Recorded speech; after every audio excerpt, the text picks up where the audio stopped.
नाशिकमधल्या बँकांमध्ये 10 रुपयाची नाणी स्वीकारली जात नाहीयेत। याच्या विरोधात आता ग्राहकांकडून आंदोलन करण्यात येत आहे।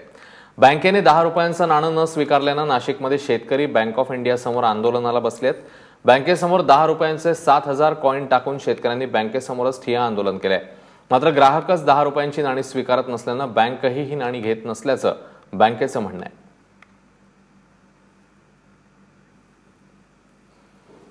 आणि याच संदर्भातला आढावा घेतला आमचे प्रतिनिधी सागर वैद्य यांनी। बघूया।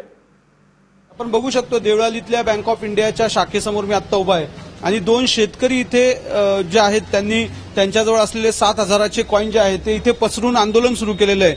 खरं या शेतकऱ्यांचं म्हणणं आहे की जे चलन आहे, जे सरकारी चलन आहे, जे खरं बँकांनी घेतलं पाहिजे, परंतु बँका सुद्धा हे पैसे घ्यायला तयार नाही आणि त्याच्यामुळे शेतकऱ्यांना आता हे पैसे करायचे काय हा प्रश्न आहे। खरं तर अवघे 7000 रुपये खूप मोठी ही रक्कम नाही, परंतु शेतकऱ्यासाठी सध्याच्या परिस्थितीत हे पैसे खूप महत्वाचे आहेत। मला सांगा काय अडचण झाली?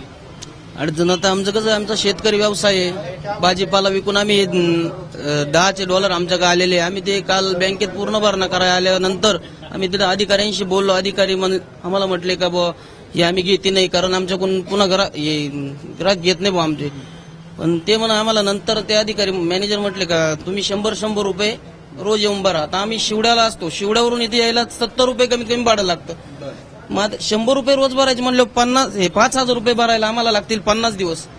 ते 50 दिवसामध्ये आम्ही फक्त 30 रुपये इथे येऊन भरायचे, म्हणजे 1500 रुपये भरायचे आणि 3500 रुपये भाड्याला घालायचे। आमची व्यवसाय आहे शेती, पारंपरिक पद्धतीची। आमचे वडील आजोबा शेती करताय, आम्ही भाजीपाला विकतोय, आमच्या शेतीतला स्वतःचा कांदे विकताय, असे भरपूर माल निघताय।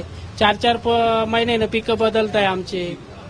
बघू शकतोय की शेतीचा माल जो विकला त्याच्या बदल्यात आलेले हे सगळे पैसे आणि ते पैसे शेतकऱ्यांनी व्यापाऱ्यांकडून घेतले असले तरी सुद्धा शेतकऱ्यांकडून बँका मात्र घ्यायला तयार नाही आणि त्याच्यामुळे 10च्या कॉइन संदर्भातलं अजूनही सस्पेन्स कायम आहे। कारण वारंवार प्रशासन हे कॉइन बंद झाले नसल्याचं सांगतंय, परंतु बँका मात्र हे कॉइन घ्यायला नकार देत आहेत।